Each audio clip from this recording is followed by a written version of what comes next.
Bonjour, dans cette vidéo je vais essayer d'expliquer en bref la différence entre l'ADN et l'ARN. Avant de voir l'explication, je vous invite de rejoindre notre chaîne Ma Biologie. Cliquez-vous sur le bouton abonner, nous sommes maintenant plus de 10 000 membres de la famille. Et comme je dis toujours, nous allons être heureux si vous serez parmi nous. Alors l'ADN ou l'acide désoxyribonucléique a été découverte il y a plus d'un siècle, mais ce n'est qu'en 1953 que Crick et Watson nous purent mettre en évidence sa structure de deux brins complémentaires enroulés en hélice, c'est-à-dire le module de double hélice. L'ADN est une macromolécule biologique, très longue, présente dans toutes les cellules au niveau du noyau, ainsi que chez de nombreux virus. Il comporte une succession de nucléotides accrochés les uns aux autres par des liaisons phosphodiester.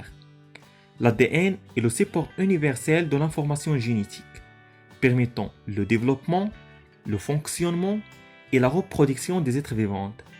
Chaque nucléotide de l'ADN est constitué de trois éléments principaux: un groupe phosphate, un sucre à 5 carbones, le désoxyribose, et une base azotée qui peut être soit la cytosine, soit la thymine, soit l'adénine ou bien la guanine. L'ADN est constitué de deux brins, liés de manière complémentaire et antiparallèle, 2 à 2, par des liaisons hydrogènes, c'est-à-dire que l'adénine avec la thymine liée par deux liaisons hydrogènes et la cytosine avec la guanine liée par trois liaisons hydrogènes. Je passe vers l'ARN ou l'acide ribonucléique. C'est une molécule biologique présente chez tous les êtres vivants, mais aussi chez certains virus. L'ARN est très proche chimiquement de l'ADN, sous forme de simples brins et nettement plus court que l'ADN.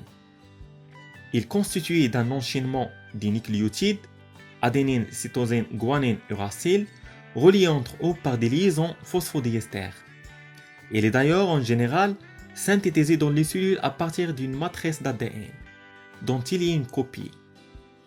Il est utilisé dans les cellules comme une molécule intermédiaire des gènes entre le noyau et le cytoplasme, pour but de fabriquer les protéines dont ils ont besoin.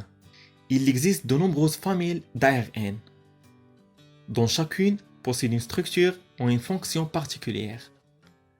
Les ARN messagères serviront de matrice pour la synthèse des protéines. Les ARN ribosomiques entrent dans la composition des ribosomes avec les protéines ribosomiques. Les ARN de transfert portent des acides aminés et permettent leur incorporation de les protéines.